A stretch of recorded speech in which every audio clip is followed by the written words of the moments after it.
아주 평범한 택시기사에게 일어난 일입니다. 그는 아주 성실한 보통 사람이었습니다. 그 일이 있기 전까진 말이죠. 때는 1983년 장대비가 쏟아붓던 여름날의 일입니다. 비가 많이 내린 탓인지 평소보다 손님들이 적었습니다. 새벽까지 일을 했던 그는 밤 11시경 일을 마치고 집으로 가고 있었습니다. 하지만 늦은 시간에도 도로는 정체되어 있었고 피곤했던 그는 빨리 집으로 가고 싶은 마음에 지름길인 산길로 향했습니다. 추적추적 내리는 비에 헤드라이트 불빛이 유난히 을씨년스러워 보였습니다. 그런데 한참을 달려서 코너길을 도는 순간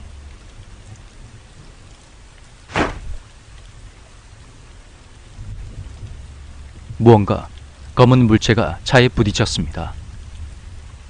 곧바로 내려보니 차에 부딪힌 물체는 다름 아닌 사람이었습니다. 30대 초반으로 보이는 긴 머리의 여자였는데 언뜻 보기에도 초라한 행색이 마치 불황자 같아 보였습니다. 그녀의 몸은 차 앞부분에 허리까지 들어가 있었고 기사는 어깨를 붙잡고 여자를 끌어냈습니다. 성인 여자치고는 너무 가벼운 느낌이 들었죠. 그런데 뭐야? 이럴 수가. 여자의 두 다리가 없는 것입니다. 기사는 주변을 샅샅이 뒤졌지만 다리를 찾지 못했습니다. 어떻게 해야 되지? 병원으로 가야 되나? 아니면 사수를 먼저 해야 되나?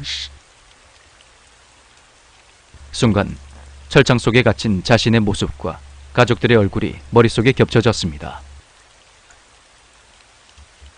아니야. 그럴 순 없어. 안 돼. 기사는 여자의 몸을 뒤져보았습니다. 하지만 그녀의 신분을 나타낼 만한 그 어떤 것도 없었습니다. 그래. 시체를 숨기면 아무도 모를 거야. 다리는 뭐 산짐승들이 물고 가겠지 뭐. 그는 다리가 없는 여자의 시체를 길가 옆으로 끌고 갔습니다. 길의 아래에는 낭떠러지로 이어진 깊은 저수지가 있었습니다. 그래. 이쪽에 떨어뜨리면 끝이야. 기사는 순간 여자의 얼굴을 바라보았습니다. 여자는 기사를 저주하는 듯 두 눈을 부릅뜨고 있었죠.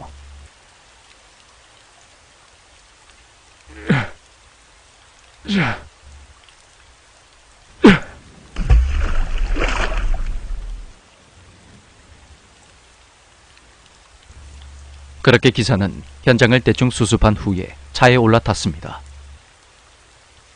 그래. 아무 일도 없었어. 아무 일도 없었던 거야.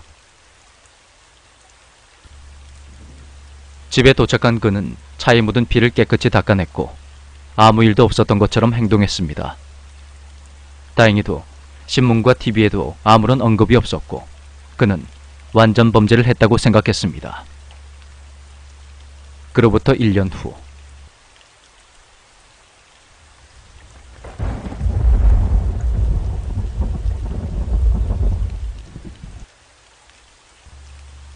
장마가 온 건지 억수 같은 비가 쏟아지고 있었습니다. 그날도 택시를 몰던 그는 손님도 별로 없고 왠지 몸이 무거운 듯한 느낌에 집으로 돌아가기로 했습니다. 밤 11시경의 도로는 날씨 탓인지 정체가 심했고 그는 결국 그 사건 이후로 한 번도 가지 않았던 그곳으로 차를 몰았습니다. 문득 차에 있는 달력을 보니 사고가 일어난 지 딱 1년째가 되는 날이었습니다. 하지만 돌아가기엔 이미 늦어졌습니다.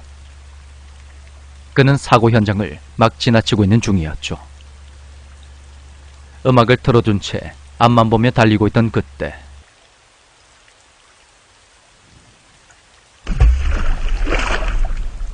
뭐야? 무슨 소리야 이거? 하지만 옆에는 아무것도 없었고 그는 앞으로 계속 달렸습니다. 그런데 갑자기 뒤쪽에서 이상한 소리가 들려왔습니다.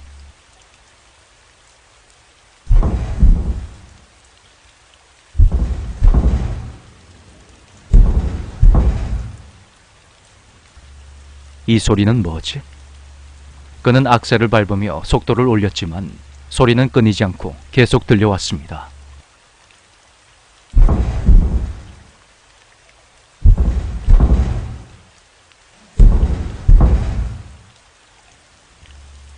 어느새 소리는 점점 빨라졌고 살짝 뒤를 돌아본 그는 심장마비로 즉사하고 말았습니다.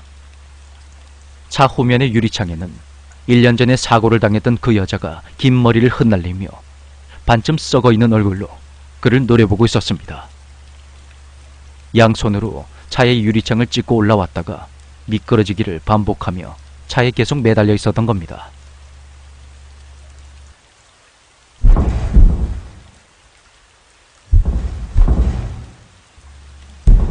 비가 내리는 밤, 운전 중에 뒤에서 이상한 소리가 들리더라도 절대로 뒤를 돌아보지 마십시오. 아주 무서운 일을 겪게 될지도 모르니까요.